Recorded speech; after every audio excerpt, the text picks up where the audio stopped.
Assalamualaikum dan selamat sejahtera. Saya sambung chapter 2 ni, iaitu untuk project development chapter 2. Ini berkaitan dengan isu-isu reka bentuk tapak, analisis tapak dan jenis produk. So dalam ni project development, isu tapak, bagi masalah tapak yang tak sesuai, yang belum sedia dimasuki oleh kontraktor masih berlaku. Kalau ada dekat sini, rujukan daripada NDM and Bakas 2019, yang NW 2010, yang 2012. Dia dalam kajian mereka ni, dia memiliki proses pengadaan tanah yang perlahan sebabkan tempatan pada penduduk. Jadi dia akan menjejaskan kelancaran suatu projek. Pandangan penduduk ni mungkin mereka tak setuju tanah tu dibuat pembangunan, nanti akan mengganggu gugat dia punya ekonomi ataupun mengganggu trafik ataupun akan menimbulkan masalah sosial. Jadi dia macam-macam lah bantahan.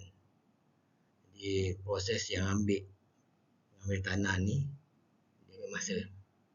Jadi bila disediakan mengikut undang-undang, jadi dia akan melambatkan projek tersebut lah. Seterusnya ada juga kajian waktu kelewatan projek, sebab dia lokasi tapak. Dia sama juga bantahan, ada sokongan, dia lebih kepada bantahan lah, ataupun berkaitan dengan perolehan tanah. Sebab pemilikan tanah, mungkin tanah tu nama atas beberapa orang dan salah seorang dia mungkin dah meninggal ke, ada konflik of interest ke, jadi dia melambatkan proses tu, ataupun mungkin pembangunan tersebut nak dilakukan pada kawasan setinggan, jadi dia akan juga melambatkan pembangunan. Ataupun kawasan-kawasan kritikal seperti kawasan bandar, sebab masalah trafik, ataupun kawasan sejarah yang perlu dipelihara. Jadi kalau kementerian, satu lagi adalah kementerian mendirikan brief project. Brief project ni adalah penerangan mengenai projek yang tak lengkap. Jadi tidak memenuhi kehendak Jabatan Teknik. Teknik ni adalah di bawah arahan pembenaran 1.2, dia merujuk pada JKR dan juga Jabatan Pengarah dan Saliran. Jadi kalau dia tak lengkap, schedule macam dia tak lengkap, skop tak lengkap, komponen tak lengkap, projek tu tak tepati sasaran ke kan. Jadi maklumat asal lambat, penyediaan utility lambat, pelaksanaan yang lambat ataupun kompleks. Jadi dia akan memakan masa. Jadi ini pun akan mengganggu juga melambatkan projek pembangunan. Seterusnya kita pergi dalam chapter 2 ni, density and VAR. Apa maksud density and VAR? Density VAR ni adalah flow area ratio ataupun ratio tapak pembinaan. Sebab dalam pembangunan projek ataupun real estate ni, dia adalah ratio tu adalah antara total bangunan dengan keluasan tanah. Di Malaysia dia ada di bawah kawasan oleh Town on Country Planning daripada Akta 1976, Town and Country Planning. Mana nak kira tu? Kalau tengok kat sini, saya kira dia adalah orang kena tahu total area development tu. Lepas tu dia dibahagi dengan size of the land, size tanah. Dia contoh dia macam ni. Katakan ratio tu memang akan di-approve ataupun disediakan oleh local government, local council. Konsultan cakap 1/5. Jadi beliau tahu dia punya saiz tanah tu adalah, kawasan tanah tu 1000 kaki persegi. Jadi dia punya pembangunan tu hanya boleh dalam 5000 kaki persegi, 5000 square feet total area, floor area. Maksudnya macam ni, 1000 square feet land size tu darab dengan 5, sebab dia 1 dalam 5 kan. Jadi 5 tu plot area, plot ratio. Jadi dia adalah 5000 square feet. Jadi yang punya tapak tu adalah 5000 kaki persegi.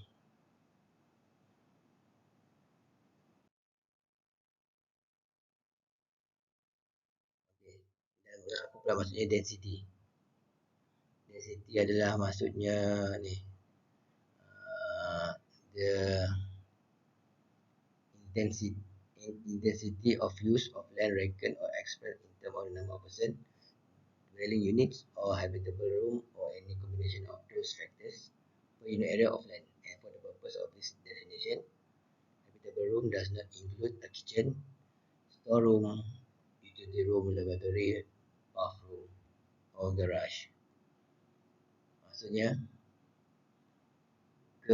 bukan dekat tempatan sebenarnya, dia adalah maksudnya kepadatan.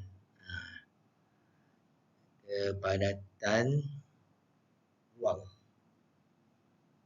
yang boleh diduduki, tapi dia tak termasuk ni, does not include kitchen, dapur, store, bilik utility, toilet, mandi ataupun garage.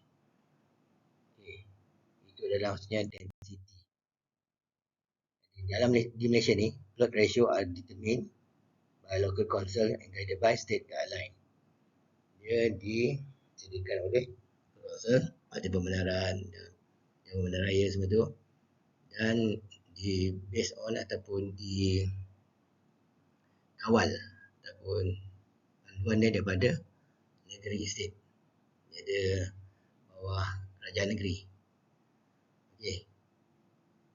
Yang menentukan plot ratio ni adalah kegunaan tanah, sama ada commercial land ataupun industry land, dan juga dia punya topografi. Sama ada tanah tu di bukit ke, gunung ke, tepi sungai ke, tak rata ke, tu yang akan determine plot ratio area. So jadi yang penting tu kena tahu location kat mana, tengah bandar ke, pinggir bandar ke, dekat LRT ke, dekat dengan jalan ke, dekat dengan stesen kereta api ke. Sebab the higher plot ratio implies element to offset the high and cost and to enable the construction of more home unit within a piece of land. Maksud di sini kan, kawasan tengah bandar mempunyai plot ratio yang berbeza dengan kawasan pinggir bandar ataupun luar bandar, sebab dia akan menentukan harga tu. Menentukan harga lah, dia boleh efek harga. Okay. Contoh katakan developer ni dia ada 20,000 kaki persegi tanah di bangsa. Dia punya gross development value adalah 200 juta. Development value ni adalah dia punya nilai pembangunan tu. Bila dia orang akan bangunkan, jadi dia nilai 200 juta. Ini dikira oleh property developer tu lah. Jadi ada 1/10 plot ratio, enable the possession of 200 units of 1 square feet condo unit, gross area floor 200,000 square feet. Tapi di mana 1/5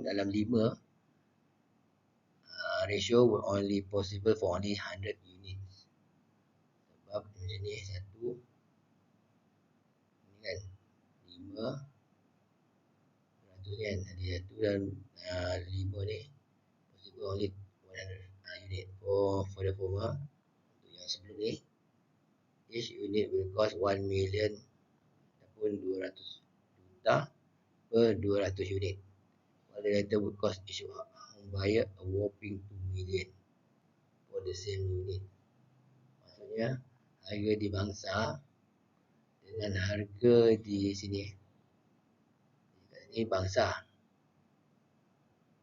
Itu kalau di ada dua ni, satu di bangsa 200 square feet. Kalau dia production 110, dia akan memberi harga yang berbeza kalau ratio dia 1/5. Okay.